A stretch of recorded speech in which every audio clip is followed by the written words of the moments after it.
Temps, pour ne pas citer trop d'exemples, peuvent prendre quelques faits au hasard. Vous allez au boulevard du bord de mer, vous trouvez ce qu'on appelle la fameuse marina. C'est un tas de sable honteux qui se trouve à cet endroit. J'ai un compatriote qui m'a dit qu'il voulait aller à une manifestation à la Cité de la Démocratie. Il a pris sa voiture, il est arrivé au portail de la cité et les militaires qui sont là lui ont dit: monsieur, où allez-vous? Il dit: mais je vais à la Cité de la Démocratie puisque je sais qu'il y a une grande réunion là-bas. Les gens lui ont dit: mais ça n'existe plus, la Cité de la Démocratie. Ça a été rasé, il est prévu un terrain de golf là-bas. Pour ne prendre que des choses de ce genre. Le carnaval, des femmes qui viennent du Brésil, des manifestations burlesque. Le comble de l'indignité, à mon avis, a été atteint du ridicule dernièrement avec le fait que le président de la République puisse se transformer en chauffeur d'un joueur de football aussi célèbre soit-il. Donc, il faut que 2016 soit l'année du changement, l'année de l'alternance démocratique. Et pour cela, vous savez, tous qui sont ici, que j'ai marqué tout de suite ma préférence pour Jean-Pi. Les raisons en sont multiples et nous aurons l'occasion, parce que la campagne va arriver, elle n'est pas encore arrivée, de revenir sur tout cela.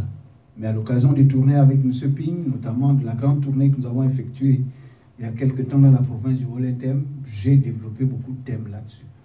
M. Vincent Issonmengue a développé beaucoup de thèmes. M. Fabien Bankorzo, qui était parmi les principaux orateurs, en a développé beaucoup. Je dirais simplement qu'il y a de brillantes personnalités dans l'opposition gabonaise aujourd'hui, mais je pense que Jean Ping est le meilleur et l'homme de la situation. Cela ne veut pas dire qu'on nie les qualités des uns et des autres, mais on ne peut pas avoir 1000 candidats. Il faut bien un candidat, et c'est pour cela que le bon choix, c'est celui de Jean-Pi. Maintenant, je vais vous dire 3 choses. C'est bien de dire qu'on soutient Jean-Pi, mais il faut le soutenir en posant des actes concrets. Vous savez que l'élection, on peut la diviser globalement en 3 moments principaux. La période avant l'élection, le déroulement de l'élection et la période après l'élection. Mais avant ça, je dis déjà que je m'inscris ici de manière nette et précise dans la logique de l'élection. Non pas que tous les autres moyens d'accès au pouvoir soient évacués, mais par réalisme politique. Il y a plusieurs moyens d'accès au pouvoir. On peut accéder au pouvoir par un coup d'État. Moi, personnellement, je ne connais pas le maniement des armes. Je crois que c'est l'affaire des militaires. Il vaut mieux laisser cette affaire entre les mains de ceux qui en sont les spécialistes. Je ne pense pas pouvoir vous entretenir ici sur la manière de préparer un coup d'État. Donc, moi-même, je n'en ai aucune idée. Nous évacuons cela. On a évoqué les possibilités d'insurrection populaire. Je dis, mais pour qu'il y ait une insurrection, il faut l'organiser. Qui va l'organiser? Et quels sont les facteurs qui vont permettre qu'elle soit organisée? Il y a eu une mobilisation extraordinaire à Libreville à l'occasion de l'arrivée du corps d'André Baobab. À mon avis, il serait difficile d'imaginer d'ici 2016 une mobilisation qui puisse dépasser ce qui s'est fait ce jour-là. Est-ce que cela aboutit à l'insurrection? Non. Ça veut donc dire qu'il faut être très prudent pour penser à l'insurrection. Et ensuite, nous sommes un petit peuple.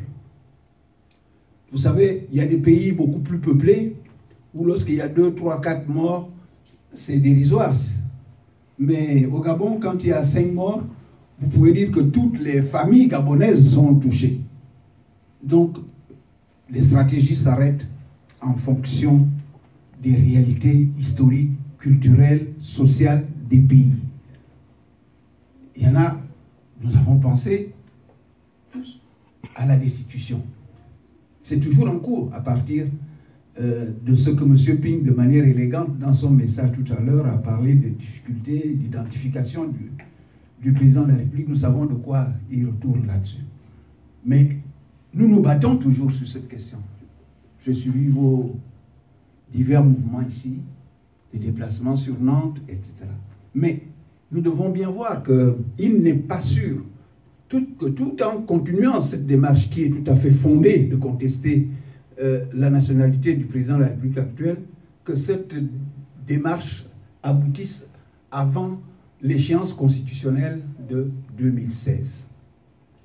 Parce qu'il y a des forces que nous aurons du mal à mobiliser pleinement.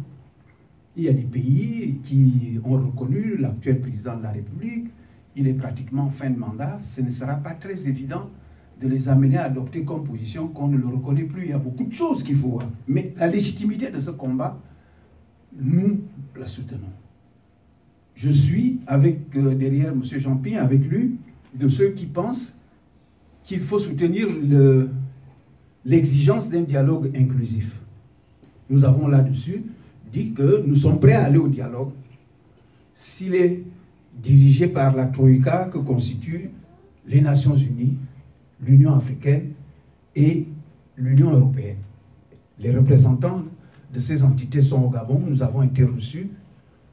Jusqu'à il y a quelques semaines, j'étais encore porte-parole du Front, avant le nouveau bureau parce que vous savez qu'au Front, il y a un bureau tous les 6 mois.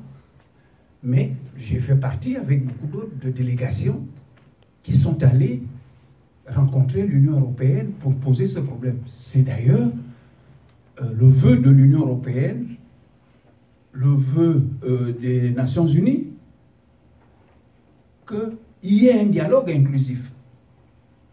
Mais pour dialoguer, il faut être deux.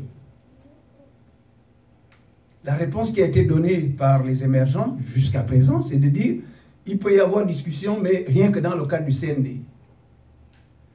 Le CND est présidé aujourd'hui par une personnalité qui a déjà pratiquement annoncé que l'année prochaine, elle soutiendrait le président de la République. Vous voyez, quel dialogue peut-on faire sous l'égide d'une personnalité aussi engagée? Ce n'est pas possible. Ensuite, quand vous relisez les textes constituant le CND fait des propositions sur le fonctionnement des partis. Il ne peut pas régler les problèmes. Donc nous insistons sur le fait que nous sommes favorables à un dialogue inclusif. Mais nous ne sommes pas des naïfs en politique.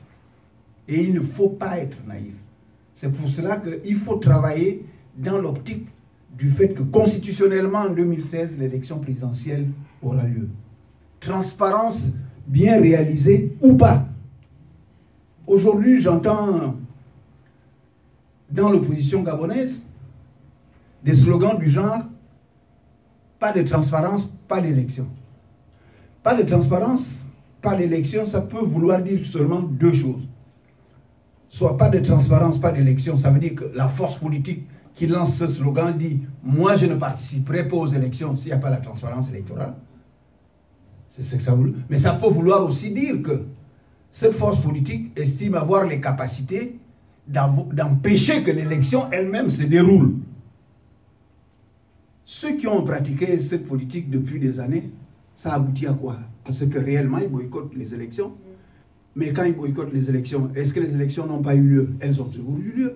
Si nous cherchons à expliquer pourquoi le Parti démocratique gabonais est aussi hégémonique dans les chambres du Parlement, une des causes principales réside dans le fait que les partisans de ne pas prendre part aux élections ont fait que les forces qui devaient lutter contre le Parti démocratique gabonais dans les différentes circonscriptions ont été amoindries.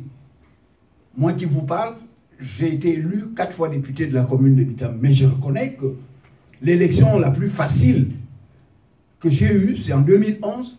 Pourquoi? Parce qu'il y avait prédominance de ce fameux slogan « pas de transparence, pas d'élection ». Donc, le slogan « pas de transparence, pas d'élection » ne peut amener qu'à ce que le pouvoir en place soit consolidé. C'est pour ça que je voudrais insister sur 3 choses. Premièrement, avant les élections, nous sommes dans cette période. Il faut s'inscrire massivement sur les listes électorales. La révision des listes électorales a commencé. Bien sûr, ça ne se fait pas dans les conditions idéales que nous voudrions, mais malgré ce manque de conditions idéales, il faut utiliser toutes les possibilités qu'offre la loi pour s'inscrire sur les listes électorales. L'abstention, c'est l'une des pires choses pour nous, opposition. Si nous voulons réaliser l'alternance, il faut que nous mobilisions tout le peuple. On me dit qu'il y a des étrangers à qui on donne la carte d'identité, à qui on va donner des cartes d'électeurs pour qu'ils votent. Nous sommes au courant de ça. Mais j'ai répondu, je crois que c'est dans une interview à Info 241, que j'ai la naïveté de croire encore que les vrais Gabonais, les vraies Gabonaises sont encore largement majoritaires au Gabon. Malgré le fait qu'il faille dénoncer cette fraude où on donne des cartes d'identité ou des pièces d'état civil à de faux Gabonais. Mais pour que cette réalité sociologique se transforme en réalité politique, il faut que nous mobilisions. Et pour mobiliser, il faut que les gens aillent s'inscrire sur les listes électorales. Le pire slogan pour nous qui voulons que M. Ping remporte l'élection présidentielle de 2016, c'est le fameux slogan qui circule au Gabon. On va faire encore comment? On va faire encore comment? Il faut lutter contre ça. Qu'est-ce qu'on a essayé de faire et qu'on n'a pas pu faire? Donc, à ce stade préélectoral, la chose la plus importante, chers frères, chères sœurs, c'est de vous inscrire sur les listes électorales. S'il y a des réclamations à faire, celles doivent concerner dans la phase présente quel est le nombre de centres d'inscription sur ces listes électorales et aller en masse. De toute façon, si vous allez en masse, il n'est pas écrit sur le visage de chacun de vous que ça c'est Jean Ping. Donc, a priori, les gens ne devraient pas empêcher que vous vous inscriviez sur les listes électorales, puisque quand les gens s'inscrivent sur les listes électorales, on ne sait pas, en théorie, pour qui ils vont voter.